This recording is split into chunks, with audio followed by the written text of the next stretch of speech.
যা রান্না করছিস আমার এক বিল্টুরে শিগগিরই খেতে দে। আজ তাড়াতাড়ি ভাগ্নেকে সঙ্গে নিয়া আর নদীতে জাল ফেলতে যাব। শুনছি এখন নাকি খুব ভালো মাছ হচ্ছে। কদিন নেপাল, হিরেন, শ্যামল এদের জলে অনেক মাছ পড়ছে। দেখি আজ নৌকা নিয়ে নদীতে জাল ফেলতে গিয়ে দেখি কি হয়। অনেকদিন হলো ভালো মতন ইনকাম পাতি তো হয় নাই, দেখি গিয়া।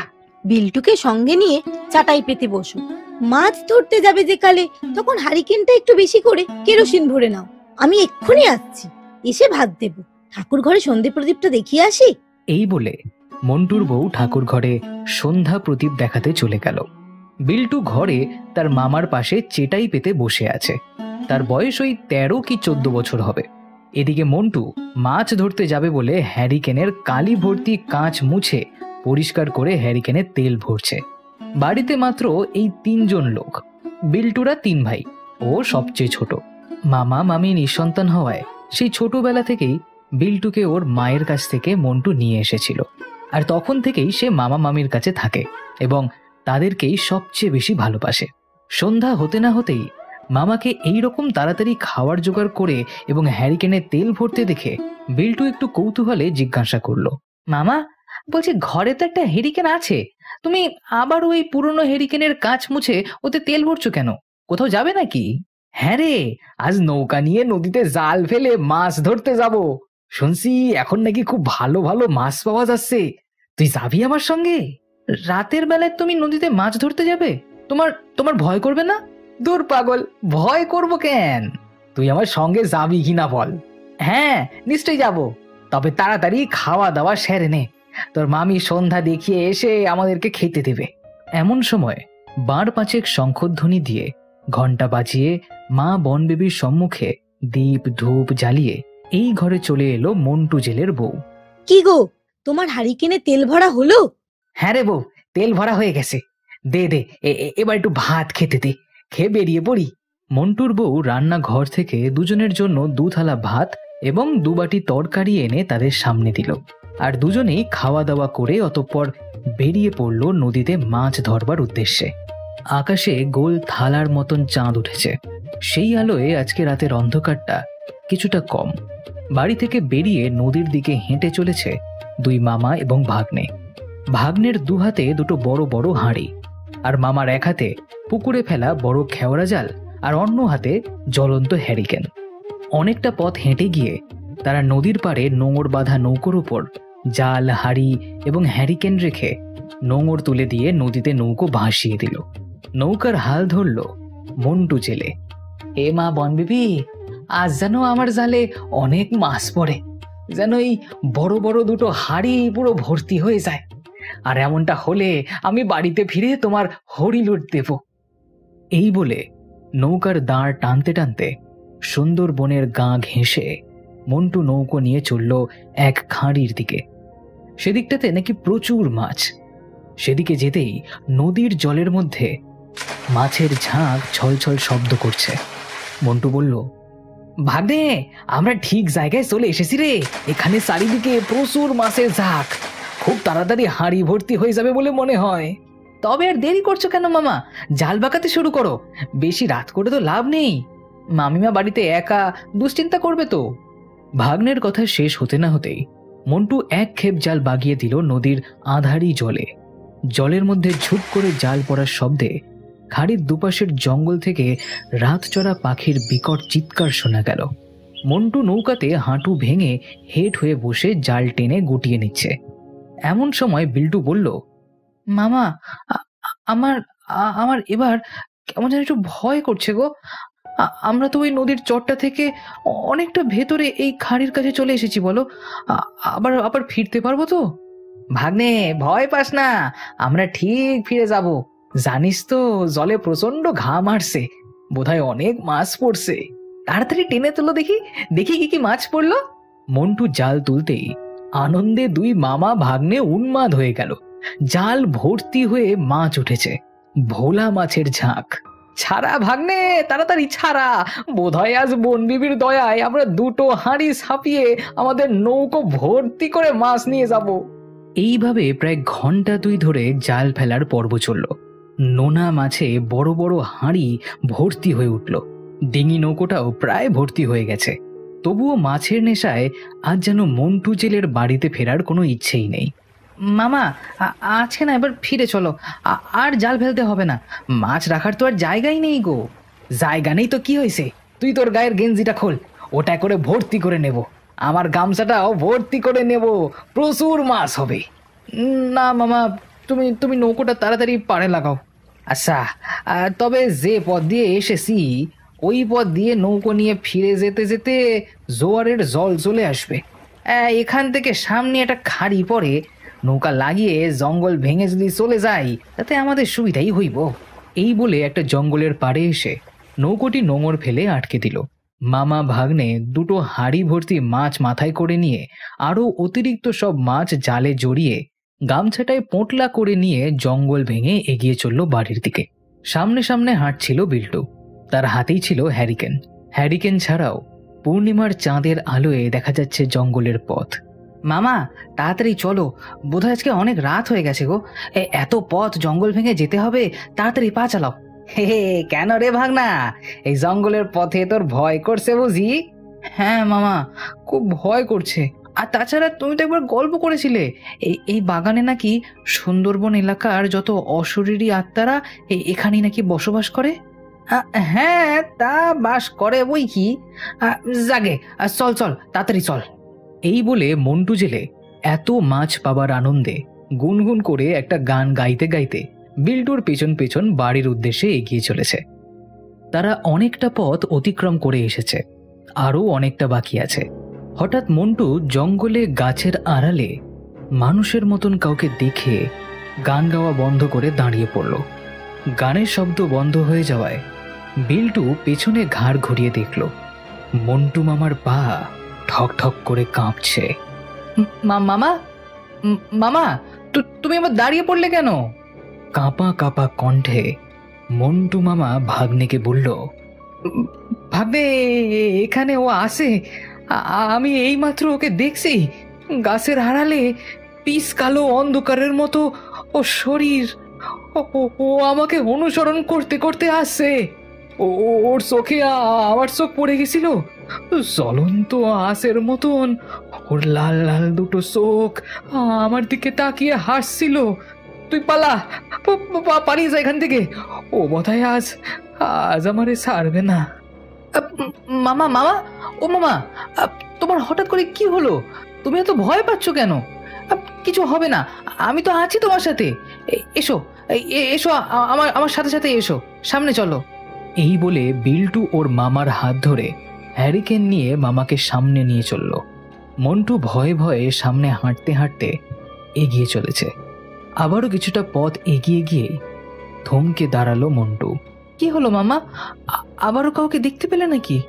মুখে আঙুল চেপে বিল্টুকে চুপ করতে ইশারা করলো মন্টু। তারপর ফিস ফিস করে বলল, কোনো শব্দ শুনতে পেলি? কই না তো, কোনো শব্দ তো শুনতে পেলাম না। তুই শুনতে পাস নাই, কিন্তু আমি তো শুনছি। আমার সামনে কেউ যেন হেঁটে গেল, শুকনো পাতার উপর স্পষ্ট পায়ের আওয়াজ শুনছি আমি। মামা, ওসব না তোমার মনের ভুল, চলো, দেরি করো না, বাড়ি চলো। এই বলে বিল্টু আবারও দ্রুত হাঁটা শুরু করলো। হাঁটতে হাঁটতে মামাকে আবারও পেছনে ফেলে এগিয়ে গেল সে। মামা মন্টু তাকে বলল, ভাগ্নে, ভাগ্নে, এই নে হ্যারিকেনটা তুই ধর। আমার হাতে যন্ত্রণা হচ্ছে রে, আমি তোর পেছন পেছন হাঁটছি। আচ্ছা দাও, বেশ, আমাকে দাও, তবে তাড়াতাড়ি এসো আমার পেছন পেছন। এমন সময় হঠাৎ তাদের কানে এলো একটা পৈশাচিক স্বর। এই, আমাকে তোরা মাছ দে না রে, কতদিন কিছু খাইনি, খুব খিদে লেগেছে, আমারে মাছ দে না। এতক্ষণে এই পৈশাচিক স্বর শুনে দুজনেই খুব ভয় পেয়ে গেল। তবুও রাশ ভারী করে বিল্টু বলল, মামা, তুমি আর কোনো কিছুতে ভয় পেও না, আমরা বাড়ির কাছাকাছি প্রায় চলে এসেছি, আর মাত্র কিছুটা পথ মরিবাজি করে হাঁটলেই আমরা সমস্ত ভয় কাটিয়ে বাড়ি পৌঁছে যাব, চলো। এই বলে বিল্টু খুব দ্রুত হেঁটে ভয়ানক সেই জঙ্গলের পথ অতিক্রম করে পরিষ্কার একটা রাস্তায় এসে উঠল। সেখান থেকে সামনে তাদের বাড়িটা দেখা যাচ্ছে।